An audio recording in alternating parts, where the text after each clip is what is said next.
He's a great guy. If you have kids that are playing any kind of high school sports, he covers it. If you look at most big cities, I grew up in Philadelphia, spent some time in Washington, D.C., spent some time in New York City as well.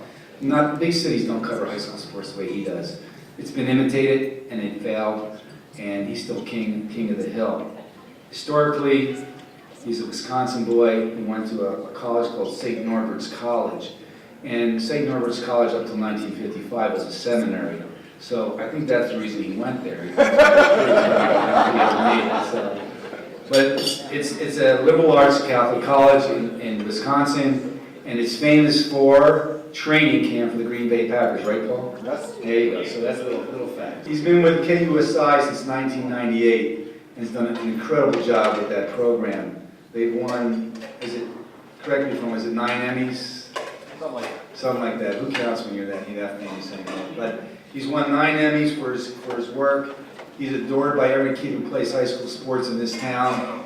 He's and when you go to these games, and he doesn't just cover football, he covers other sports as well. But when you go to any game, and you see the PPR, and he does a great job covering these kids. Without further ado, Paul, the camera's yours.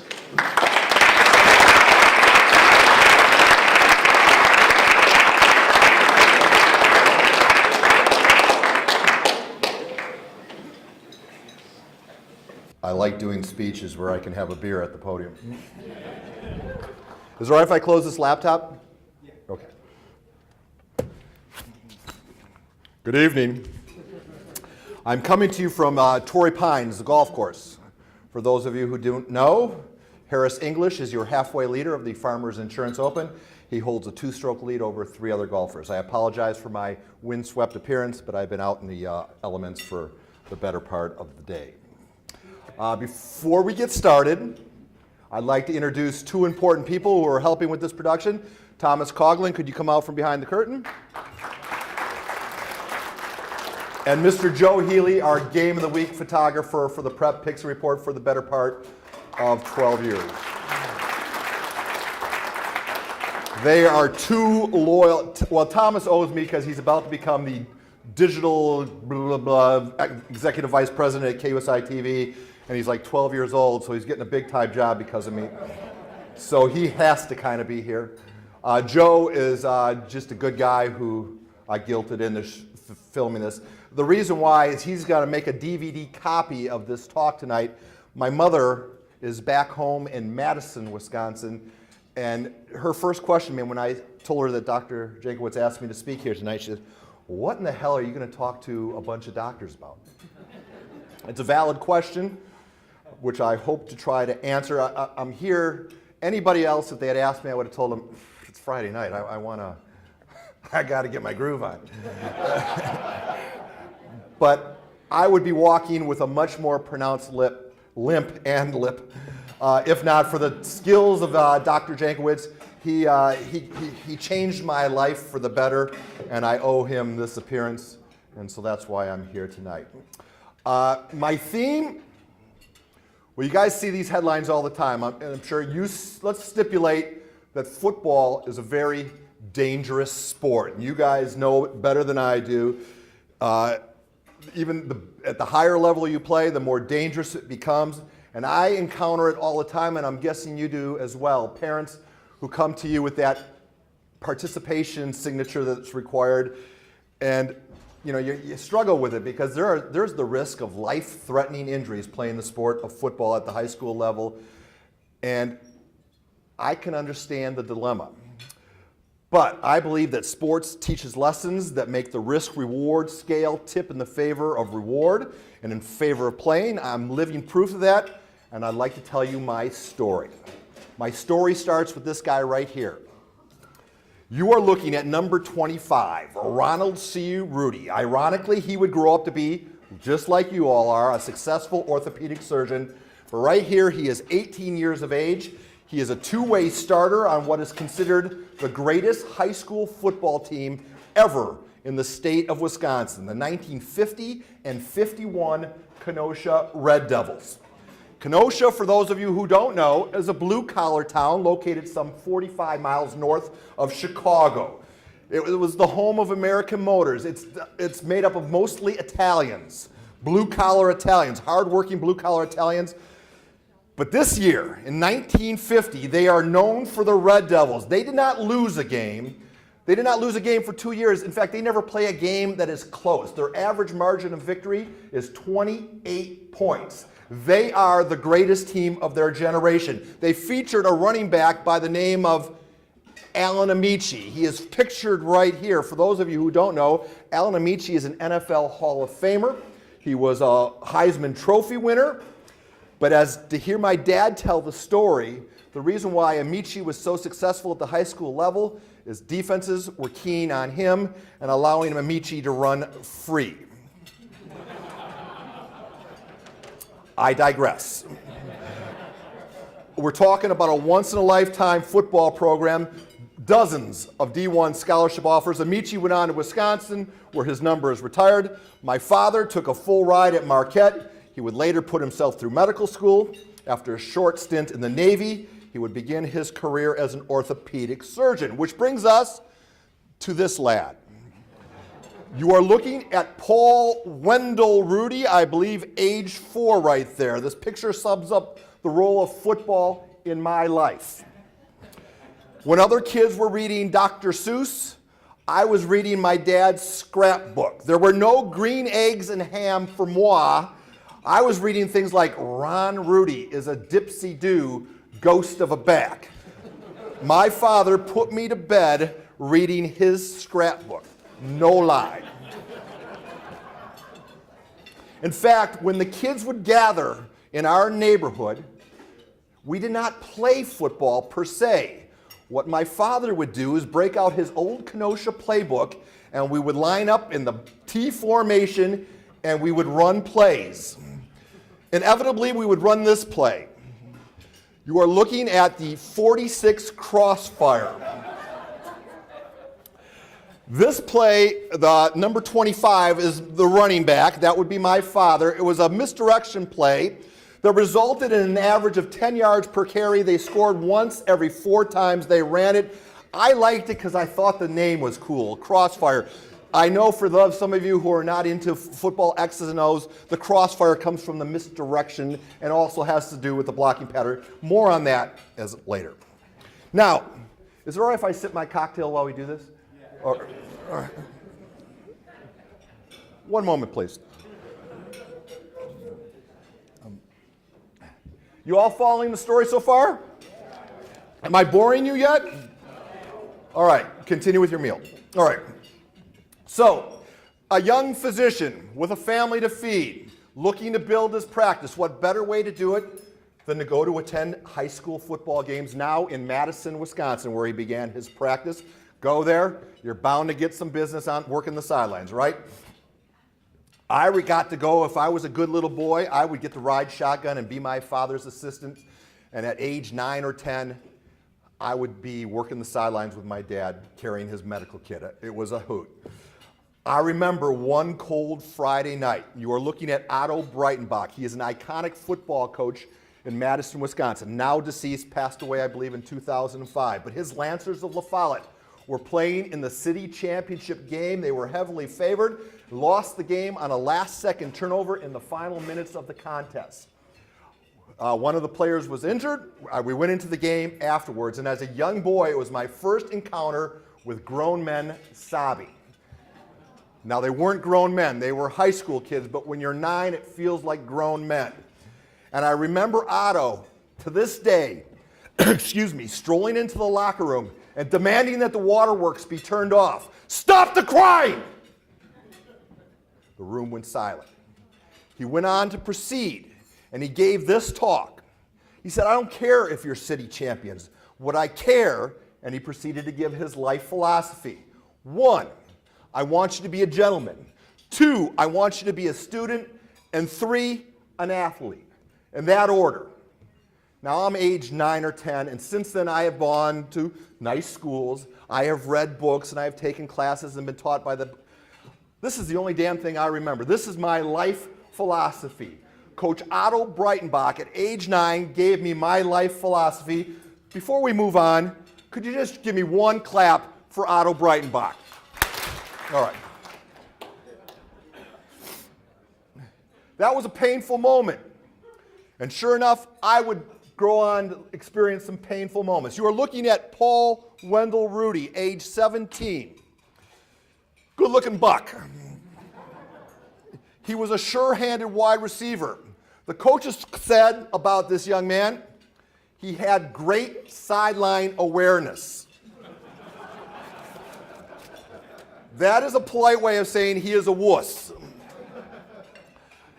Folks, I could run a clean pattern. I could get open. I caught anything thrown my way, but I had this aversion to contact. I got open, I caught the ball, and I would head horizontal instead of vertical, which it's great sideline awareness. In fact, when I left Madison Edgewood, I held the school record for most consecutive starts without needing his game uniform laundered. But that would change one cold night. In November of 1978, my school, Madison Edgewood, is taking on Madison West in our homecoming game. Our homecoming game, we play the most powerful team in the city. They were undefeated. They featured 5 D1 athletes. They hadn't lost a game, and they were going to kill us. And to make things worse, we were shorthanded. Not a big squad, as you can see, but I think we had a bed bug problem or something because we lost about 8 of our starters. And your starting wide receiver now, Paul Rudy, has to play defensive end too, and there is no substitute for me. There is nothing I have to play. Folks, remember the movie Gladiator when Russell Crowe and all the other slaves are down in the bowels of the Roman Colosseum and they are so scared they are wetting themselves? We could hear Madison West banging on their lockers, laughing. They knew. I'll tell you how bad it was. Odds makers were not taking bets on scores. They were taking bets on how many injuries they were going to inflict. It was terrifying. I would have wet myself, but I was so scared I couldn't make water. They were coached by a guy by the name of Bert Habel, and he was a Vince Lombardi wannabe who had this tendency to repeat successful plays. If a play gained some yardage, they would run it again. And man, it didn't take long for them to find me working the defensive end, and they started running off tackle. On one scoring drive, they ran the same frickin' play 13 times. I would try to hold. I could not stop this onslaught of a bigger kid pulling tackles. It was the most humiliating experience of my life. They ran the same play at me 27 of the 78 plays they ran. 27 times they ran at me. My uniform had to get laundered that day, especially the back end of it because I was on my back the whole time. I walked off the field and my coach, Joe Maturi, right there. We called him Spuds because of the cheeks. We always thought he had big potato cheeks. He consoled me and he said, son, you know, you love this sport. I know that. You're at the first of practice. You're the last to leave. You love the game. But there are other ways to make a living in it other than playing it. At the time, I thought it was real shitty, bedside manner, and I didn't know what he was saying, but we'll get back to Joel in a second. So with that humiliating experience haunting me for and you know how nice kids are in high school, and the fact that they ran the same play was noticed by my teammates and several of my classmates. I would hear about it, but my humiliation would get worse. I attended Madison Edgewood, a Catholic school, and one of the graduation requirements was to take a Christian service course or do something. It was a blow-off thing. You would shovel your neighbor's sidewalk or get the newspaper for a little old lady in the neighborhood and then write a report about it. Everyone did it. I was not going to be like everyone else. You know, I was going to do something that made a difference. I was going to deliver mobile meals to the elderly. Boy, the administrators in my school were impressed. No one had taken on a project like this, to deliver meals to people who cannot feed themselves, to help them with their porridge. And there wasn't a dry eye in the classroom, and it would have been more impressive had I actually done it. Folks, what I would do, when I got to do the report, I went to a senior citizen home with a camera, took pictures of the senior citizens eating, put Eleanor Rigby from the Beatles, All the Lonely People, on a slide. Man, it was a great project. And it was great until they checked with my supervisor, and they had never heard of Paul Rudy. And Folks, I got thrown out of high school 4 days before, or a week before graduation. Which brings us to the next important coach in my life. You're looking at Sister Alphonsine Billion. Technically not a football coach, but man, if she had been one, she would have been undefeated. She weighed about 97 pounds, had a speech impediment, and was as tough as nails. And it was her great misfortune to draw me she was my guidance counselor. She got the short straw, obviously. And I spent a lot of time in her office, but this one's a bad one, because she has been delivered the news that there is no way there's no money, no donation that my parents can make. I am not going to graduate. And so she sat there with tears in her eyes. And this is a quote from Sister Alphonsine. I want you to listen very carefully. She said, "Mister, I've known some fuck-ups in my day, but you take the cake."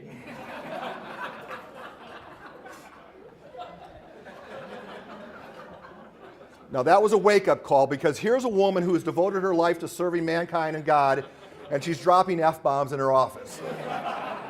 At that moment, I knew maybe I had to get my life together. Went to the Red Cross, actually did a Christian service project, and this woman, because my transcripts were not impressive, this woman pulled in every favor she had, probably with the Almighty, and by the hair of their chinny chin chin, she got me into a college. So please, one really loud clap for Sister Alphonsine. All right, we fast forward to St. Norbert College. As you heard, they are the home of the Green Bay Packers. And it is at college that my father began to notice a change in my transcripts. Suddenly, new letters were appearing. You were seeing some C's, B's, and occasional A's. All the D's and F's and the I's had vanished. I was even, as my athletic career was winding down now, was even writing for the school sports page, had my own column, and damn if people weren't listening. It was easy. I could do it in 15 minutes, and people were reading it. Impressive stuff. I was still hanging out with the team, still hanging out with Coach Larry Van Alstyne, because I had started with these people. I still had access to them, and I was writing favorable columns. They liked the coverage. We were tight. Can we show a picture? That's Larry Van Alstyne, my college coach at St. Norbert College. So I'm proceeding towards a degree, as shocked as everyone is. My parents, though, are concerned because there is no real job path for me yet. So they call on a few favors over a Christmas break, my final year in school, and they got me into the Oscar Mayer entrance exam program. This is a big deal. For those of you unfamiliar, Oscar Mayer is headquartered in Madison, Wisconsin, and they are the kings of baloney, or so it says in their lobby in Madison. One cold December morning, I, with 300 other kids, took a 6-hour entrance exam. I remember some of the questions were particularly challenging. On one column, they would have animals, a cow, a chicken, a pig. And over in the other column, they would have fruit products sold by Oscar Mayer. And you would have to say, the hamburger goes to the pork goes to the pig. Yeah, exactly. So you get it. Chicken would go to the chicken. So I know you laugh. It really is. I scored in the upper 3% of the folks. When it comes to peddling baloney, I'm a savant. $40,000 a year entrance exam, company car, sales list. As far as my mom and dad are concerned, this is the frickin' Willy Wonka ticket. They can convert the bedroom. I'm off. So I take you back to St. Norbert College. This is good news. And I'm sitting with Coach Van Alstyne. And I said, I came in, I'm busting with pride. I have a career path. I am going to work for Oscar Mayer. Coach Van Alstyne just happened to be reading one of my columns at the time in his office. And he looked at me and he said, the guy who wrote this column is going to sell baloney? I don't think so. He got up and walked out. I never spoke or talked to him again. I don't know if he's alive or dead. But 1 month later, I declined the offer to attend Oscar Mayer's training program. So, please, one loud clap for Coach Van Alstyne. So after college, I was hitting a few tennis balls in my day. I had some hand-eye coordination. I could play well enough. I got a job as a court sweeper for the John Paulus Tennis Center in Madison, Wisconsin. Changed some light bulbs, was a janitor as well, which was pretty humiliating considering some of my high school classmates are now beginning their careers as professional doctors and as lawyers, and I'm cleaning the locker room that they are changing it. And boy, they would leave me some special gifts in the bathroom too when, yeah, I know you're eating, so we won't talk about it. But I noticed that there was a Tiny Tots program. It had 6 little kids running around. It was basically daycare. And no one wanted to do it because it was a pain in the ass. Tiny Tots, I can do it. Pretty soon I had 6 kids. You know, I changed it up a little bit. You know, it's just like kids are like dogs. You can cure a lot of problems just by making them super tired. You know, fatigue is a great educational thing. So I would run these kids around, have them, you know, going from court to court. Suddenly I had 8 kids, and then I had 10 kids, and pretty soon I had 24 kids. And by the end of my 2 years with the Tiny Tot program, I had over 240 kids. And I'm no longer the janitor. I have one of the most successful tennis practices in Madison, Wisconsin. Granted, they're all 6 and 8 years old. It's sort of like the Soviet Army. I couldn't charge as much, but I would, with quantity, I would have more. So I just, and then, you know, the funny thing about these Tiny Tot kids, they grow up to be juniors. And I had just enough games so I could keep kids entertained right up to about 14, 15, and then they were hitting the ball too good, and I couldn't hang with them. But I'm making some dough. I mean, I'm doing okay, and I'm set. Enter my father. Dad said, son, you know, time for you to get a job where you wear long pants to work. My father was not, he did not ever tell me yay or nay, but this was the only time he sat me down and said, you have to get a job where you wear long pants to work. Fair enough. The next day I'm giving tennis lessons to a guy by the name of Paul Pittis. He is the news director at WKOW. I mentioned to him that my father wants me to get a job with long pants. He goes, what do you know about news photography? I said, lying through my teeth, it happens to be a second love of mine. He goes, well, here, come meet our chief photographer on Thursday. Go through the interview process. If he likes you, you're hired. So on Wednesday, I go to a competing station, pull a photographer alongside, say, hey, listen, teach me everything. Got there at 10:30. After 10:30 news, I stayed there till 3 in the morning. I learned all the catchphrases. I learned how to turn the cameras on and off. I learned the white belts, and I learned all the catchphrases. Oh, the Ikegami is 360. That's you got the brighter colors. And I regurgitated that all 8 hours later through a job interview, bluffed my way through. I get hired as a part-time news photographer. Are you with me so far? Are you bored? All right. So my first assignment is to cover a barn fire in Barneville, Wisconsin for WKOW. Now, barn fires might be a laughing matter to you guys, but in Madison, this is a big, big deal. Barns are a big deal. We're talking about livestock. We're talking about people's livelihoods. I come driving up, and it's about 9:30, and it's going to be tight if we're going to make the 10 o'clock news. And learning my trade, because now I've been a news photographer for all of 18 days, I learned to take the wide shot. Grief of the farmer. Carcass on the ground. I'm doing this all on the camera so that they can take my tape, put it on the air. Hot farmer's daughter. I got that too. Yeah. For the guys who aren't for watching for that.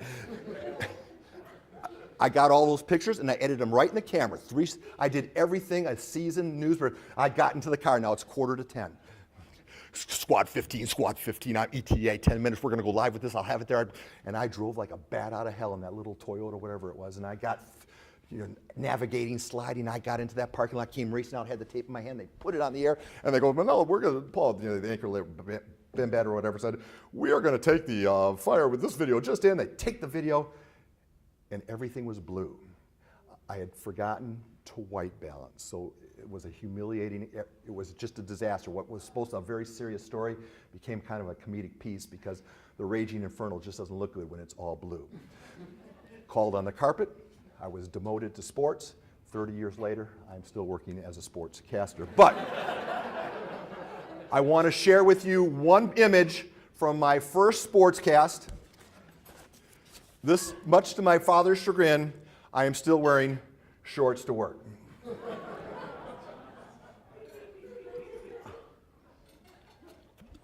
Are you with me so far? All right, so my next port of call is Green Bay, Wisconsin, at WFRV in Wisconsin, alongside a fellow Packer by the name of Larry McCarron. Larry is a no-nonsense guy, doesn't believe in the daily pleasantries that you and I consider common courtesy. My job interview involved a tour of the stadium, And Larry, this poor SOB, had just finished playing for the Green Bay Packers, and he is now starting a new career as a sports director with no formal training. He is thrown into the deep end, told to put sportscasts together with little or no help. And Larry, like a lot of offensive linemen in the NFL, has broken fingers, and they kind of go in every which way. And when I walked into the sports office to be introduced to him, he was typing, and it looked like Edward Scissorhands. And he was typing angrily, and these fingers like, no, it's, ooh. And they said, Paul, we want you to meet Larry McCarron. And I stuck my hand out, being I've known this guy. I've watched him play TV, and I said, hey, Mr. McCarron, how you doing? And he handed this mangled paw, and he never looked up. And he kind of grunted as we shook hands. I didn't even know which finger to grab her. And I got the job 2 weeks later, and I asked him, why in the hell were you so cold?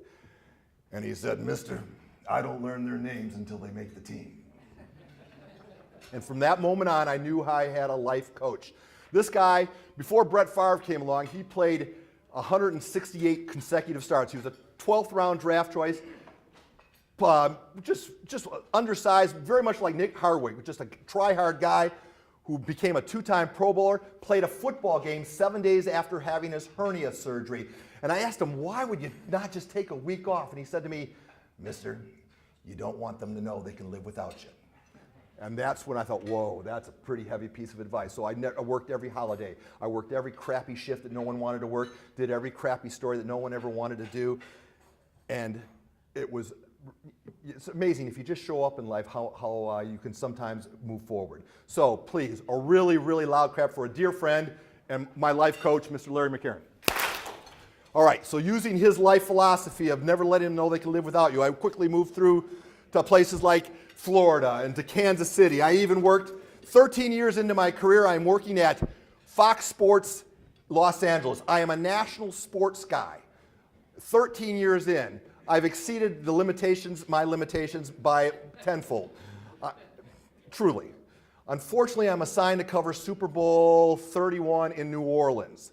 And that game featured the Green Bay Packers and the New England Patriots in New Orleans. And the reason why that's bad for me is from Green Bay, people knew that I was going to be there, and the phone starts ringing. My sister, hey, can I stay with you? Well, she's my sister. Of course she's going to stay with me.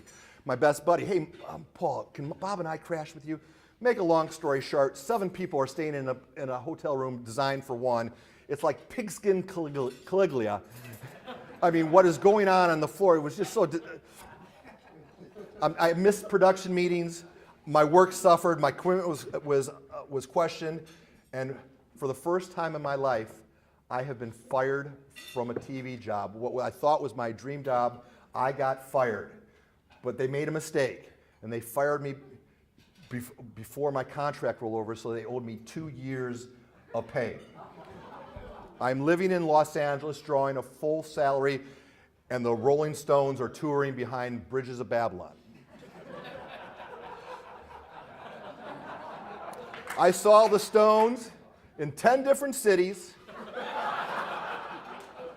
with 9 different women. I was burning through that money so damn fast. The check would come, I'd buy the tickets, buy the plane fare, and it's amazing. When you're sitting in the front row of the Rolling Stone concert, you can get a date. But the money starting, but I wanted to work. I like to work. So the last show I saw of this particularly great show, I don't know if any of you saw it, was right here in San Diego. And I'm in the men's room.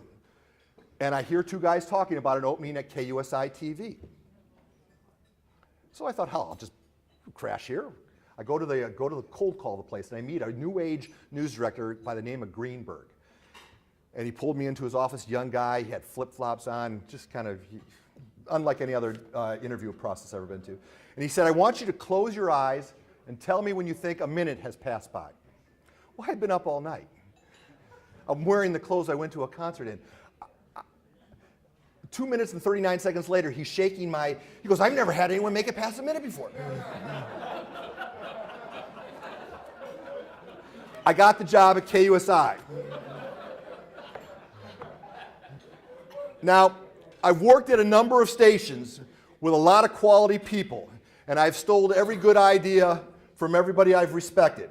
And it's interesting. If you steal enough good ideas, mix them up a little bit, you often come out with something that is considered unique.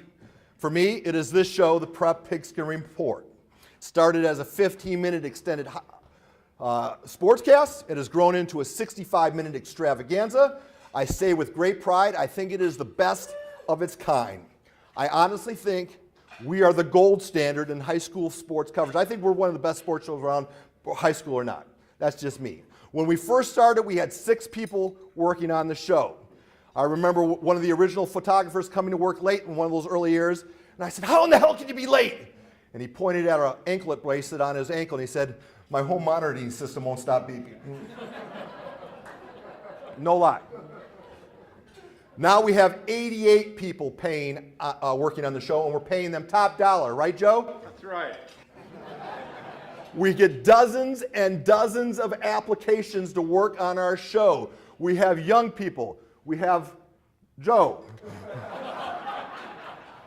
And it's a football team. I have become what I always really wanted to be, a high school football coach.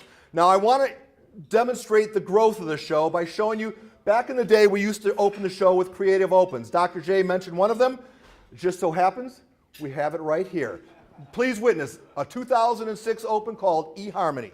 Isn't it time you fell in love with somebody who sees you and accepts you for who you really are? He's my soulmate. I truly believe that. Here at PPR Harmony, we're all about finding that special someone, that special football someone. We had so much in common from the very beginning. We even voted for the same play of the week. Twice. The secret to an everlasting football relationship is compatibility.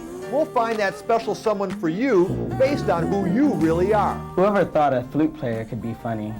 Your spit valve is leaking. See what I mean? You'll be amazed at what happens when you look beyond the outside appearance and discover what's truly on the inside. At first, people said being together would sure be rough. This will be an everlasting love. This will be. I'll never look at football the same way again. Thanks, PPR Harmony. Let PPR Harmony help launch your prep football love story today. I'm so glad. All right, that is 2006. I wrote that, I directed it, I'm pretty damn proud of it. Just 9 years later, we have hired some of the most gifted editors and creative. Any of you know a show, Breaking Bad? Are you familiar with it?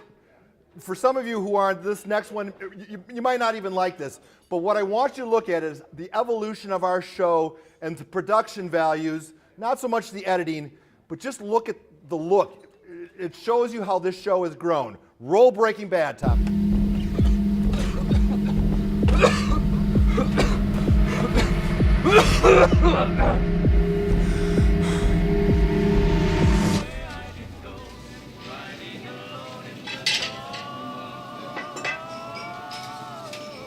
How much do you need? 50 strips. That's a lot of bacon. I have hungry clients. Give me until Friday. It's just a little burnt bacon, yo. You can always cook more.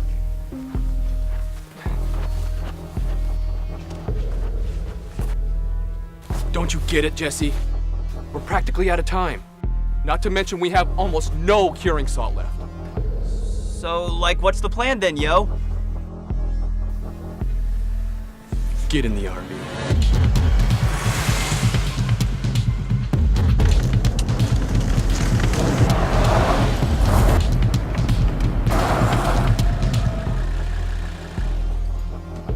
All right, now, stay with me here.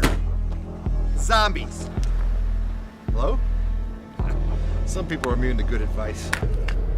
Yo, why are we meeting in a junkyard? I got the idea from a TV show. It's private. We need more curing salt. You two have bigger fish to fry, or should I say chicken. Word is your boss found someone else to cook the bacon. Someone who calls himself Eisenberg. Heisenberg?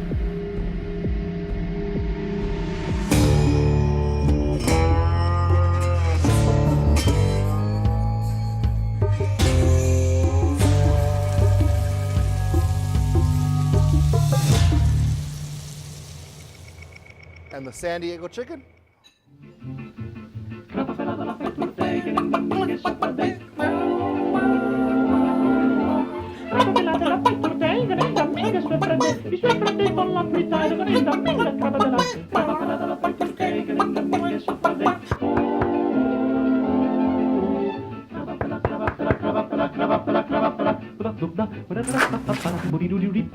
Heisenberg.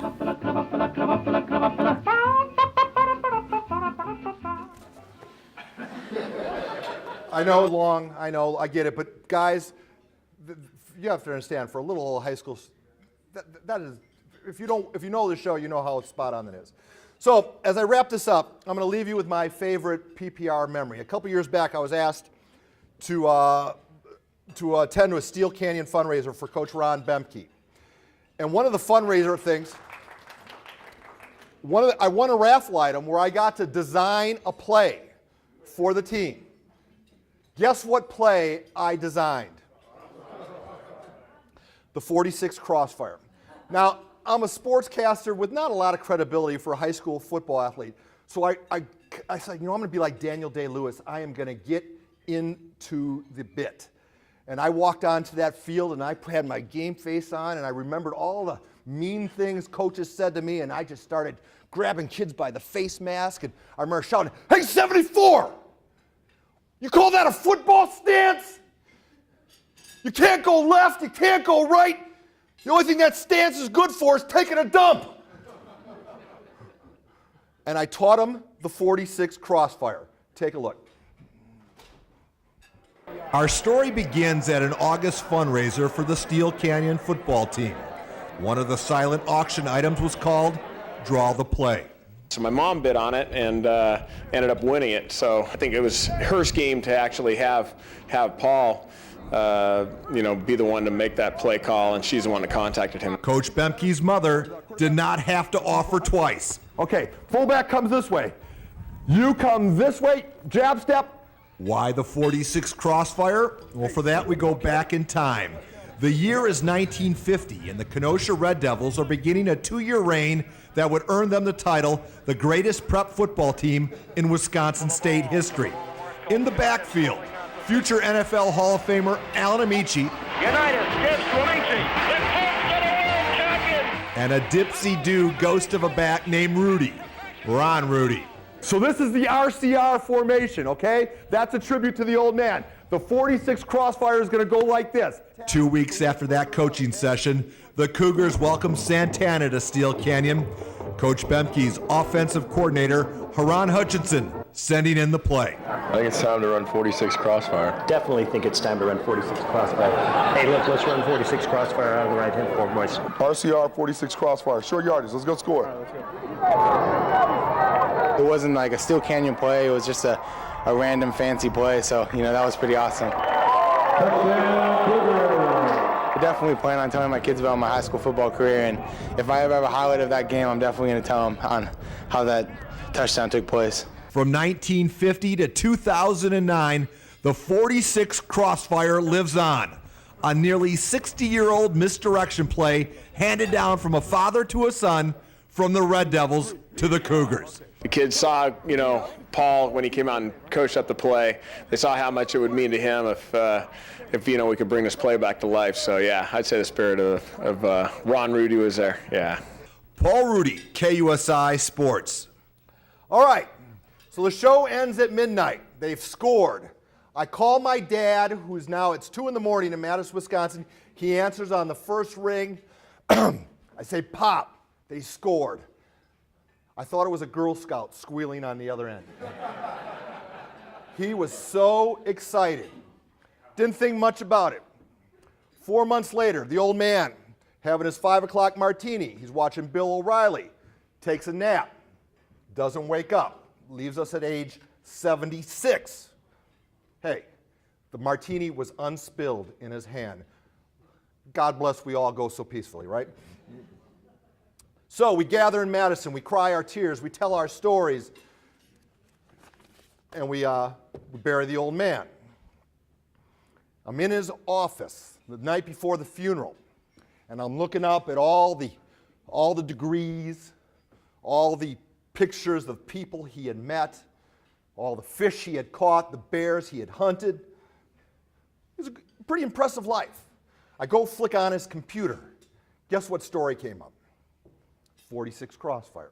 So I go in the history of his computer, and for every day that computer would go back, he had looked at that story. Pretty impressive stuff. So that's when it hit me. Here's a guy, really accomplished life, and it was his high school football career that was important to him in his days. And that's why I think the PPR and the high school football experience is so important, to bring it all together. I think there's something magical about high school athletics, and particularly the high school football experience. You learn to deal with fear. You learn to overcome fear. You learn to deal with humiliation and adversity. You learn to overcome both. In my case, you learn to lose with class. In some people's case, in my father, you learn to win with dignity. You have experiences, you have bonds, friendships that last a lifetime. And in my case, you have a father-son bond that lasts beyond a lifetime. So I want you to take a look at my Mount Rushmore, all the coaches in my life. Or you want me to go through them? That's Joe Maturi, Sister Alphonsine, Larry Van Alstyne. All these people that you're seeing here, Larry McCarron. I would not be here today without all these people. I met them all through football, in lots of cases through high school and college football. The PPR would not exist with them. So hey, if you have any liquor on your desk, could you join me in a toast to the coaches in my life and to high school football? I think it is such a powerful experience that, yeah, I think I make the case it is worth the reward. To high school football. Okay. Thank you.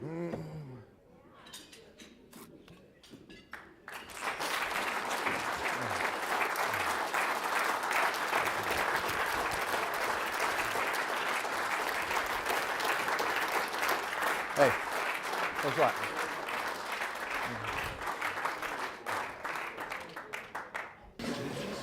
Thank you for inspiration and humor.